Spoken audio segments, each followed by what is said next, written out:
যখনই জামায়াতে ইসলামীর রাজনীতির মঞ্চে দৃশ্যমান হয়, এক প্রশ্ন ঘুরপাক খায় সবার মনে। তারা যদি কখনো রাষ্ট্র ক্ষমতায় আসে, তাহলে নারীদের কি হবে?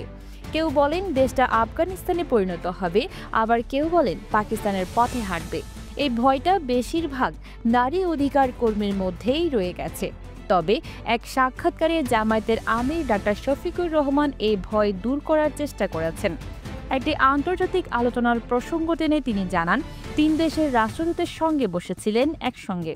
সেই বৈঠকে ঠিক এই প্রশ্নটাই উঠেছিল, জামায়াত ক্ষমতা এলে নারীদের প্রতি রাষ্ট্রের দৃষ্টিভঙ্গি কেমন হবে। ডক্টর শফিক বলেন, বাংলাদেশ কখনোই আফগানিস্তান বা পাকিস্তান হবে না।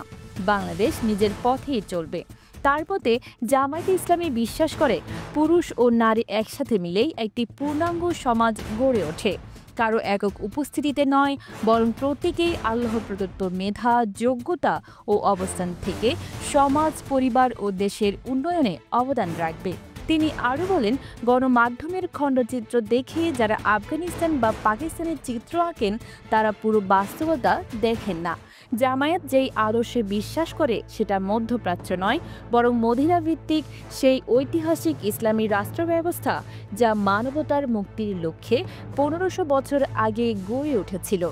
এই মডেলে নারীরা ঘরে বন্দী ছিলেন না, যুদ্ধের ময়দানেও তারা ছিলেন সাহসী সঙ্গী। যেমন হযরত মুসাইবাহ রাদিয়াল্লাহু তাআলা আনহি, যিনি সরাসরি যুদ্ধ করেছেন ও নবী করিম সাল্লাল্লাহু আলাইহি ওয়াসাল্লামকে জীবন দিয়ে রক্ষা করেছেন। সেই সময় নারীরা শিক্ষক, ব্যবসায়ী, এমনকি রাজনৈতিক পরামর্শদাতার ভূমিকাও পালন করেছেন।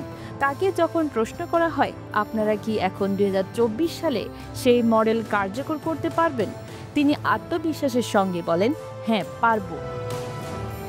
আরও জানান, দলের নারীরা প্রচারণা চালান, সংগঠনের কাজ করেন, তবে তারা প্রচারের আলোয় কম থাকেন বলে ভুল ধারণা তৈরি হয়। প্রশ্ন আসে, তাহলে কি মিডিয়াতে জামায়াতপন্থী কোনো নারী নেত্রী আসতে পারবেন? তার জবাব ছিল স্পষ্ট, অবশ্যই পারবেন। আমাদের দলে সেই প্রস্তুতি ও স্বাধীনতা রয়েছে।